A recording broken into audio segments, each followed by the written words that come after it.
All the stories, all the highlights, and the greatest fans. You're watching Mid-Michigan's original Hometown Hoops on NBC 25.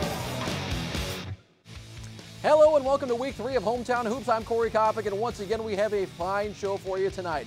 The Carman-Ainsworth girls basketball team started this season 5-2, and it looked like they were on their way to a very special year. But then the Cavaliers dropped their next 3 games in a row to quality opponents, I might add. And tonight they were chomping at the bit for a little redemption as they took on Flint Southwestern in our Hometown Hoops game of the week.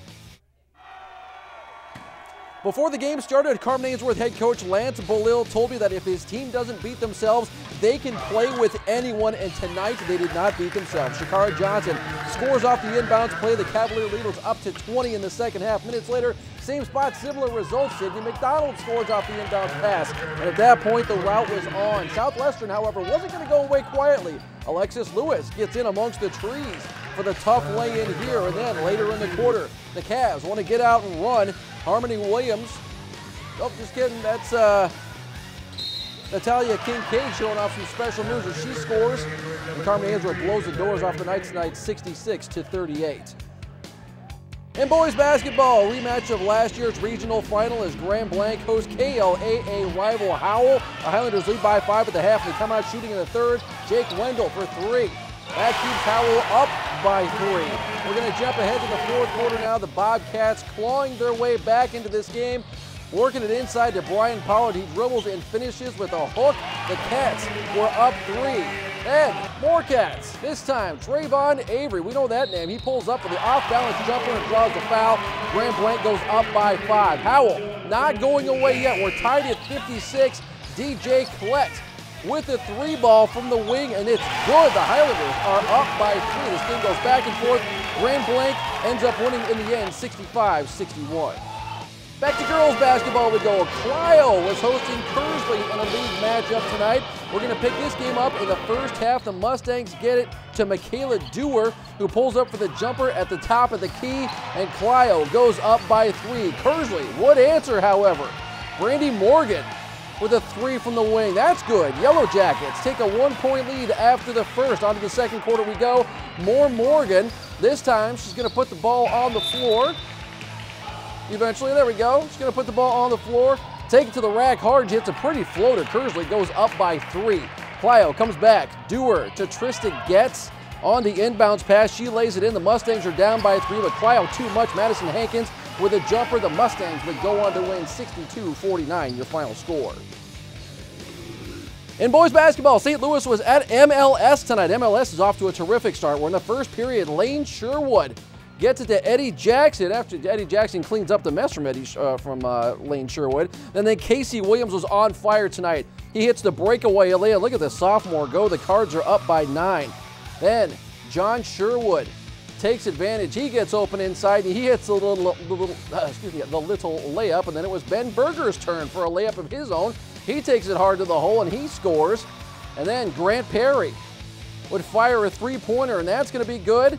Cardinals win it tonight, 48-38. Other scores to pass along to you now from around the region. We're going to start in girls basketball, where number 1 Sandusky hammers Marlette 42-27. The Beecher girls go into Durand to win 59-48. Bullock Creek will stay number 1. They win 58-36 at Alma, and Midland Dow beats Bay City Western 61-46. The Millington boys basketball team put their unbeaten record on the line against Birch Run tonight, and the Freeland girls were looking to bounce back after last week's loss to Bullock Creek tonight. Chesaning stood in their way. We'll be right back. Hi, I'm Morris Peterson, and you're watching Hometown Hoops on NBC 25.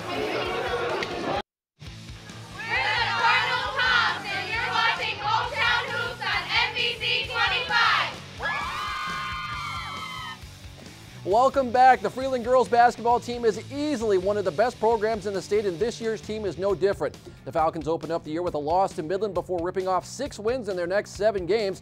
Tonight they were on the road against Chesaning, looking to keep the good times rolling. Chesaning's season was headed the other direction as they came into the game 1-9. We're going to pick this game up in the fourth quarter with Freeland up a lot, but Chesaning wasn't throwing in the towel. Rachel Kelly powers her way down low, creates some space, and she puts it up and in. There was no quitting this girl tonight. And then on the next possession, Kelly, again, she gets cut off from the baseline this time, so she settles for the little jumper and says thank you very much. Freeland, however, was just too good tonight. Lauren Cornell draws the defense, drops it off for Tina Miller, and she knows what to do from there. And then later in the quarter, one of the best players in the state, Taryn Traher, goes to work as she makes a nice backdoor cut. She scores and draws the foul. The Falcons bury Chesaning tonight, 80-46.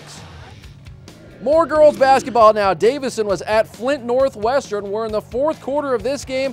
Davison to Alexandria Gill to Casey Wangler to Katie Hall. She hits the hoop from three-point land. That makes it 33-43. The Cardinals were still up 10, however. Northwestern had some fight left in them. Alexandria Rogers connects on the little runner from the wing here. That made it 43-49. Davison still led. Minutes later, Rogers almost turns it over, but she maintains her composure and hits the jumper, but it wasn't quite enough as the Lady Wildcats fall to Davidson 49-55. In boys basketball, Goodrich was at Lake Fenton tonight in a divisional matchup. We're in the top of the first quarter, we're in the first quarter. Lake Fenton's James Zielinski, the high pass to Jalen Miller for the bucket. Then Goodrich's Cap Wilson to Landon Mitchell, who stops, spins, and wins the basket. That made it 12-8. Lake Fenton was up by 4. Lake Fenton's Isaac Golson gets the pass from Jalen Miller. Golson goes in strong. The Blue Devils go up by 6. On the second quarter we go. Jalen Fordham puts up the basket. He misses, fights for the rebound, and falls backwards. Hitting the hoop in the process. Goodrich takes the lead, and then Lake Fenton's Christopher Bell fakes when the no-look pass to Zielinski, who drops in the 3. Goodrich, too strong tonight. They win 68-55. Millington, the boys put their unbeaten record on the line against Birch Run tonight, and man, was this a good game. We're in the third quarter. Kevin Hahn outduels 3 defenders in the low block. He scores to make it a 15-point Birch Run. The Cardinals fire back. Jimmy Reed knifes down the lane, hits and draws the foul. The lead was down to 13. 2 possessions later, here come the Panthers. Andrew Johnson to Jordan Martinez to Hahn. This guy was a beast tonight. Later in the half, Millington wants to get out and run. Sean Pardee to Reed for the easy bucket. We go back and forth. Birch Run continue to feed the hot hand as they go back down low to Hahn, and he comes through again. Birch Run pulls off the upset in the Tri-Valley Conference as they beat Millington 82-55. Other scores to tell you about now from boys basketball.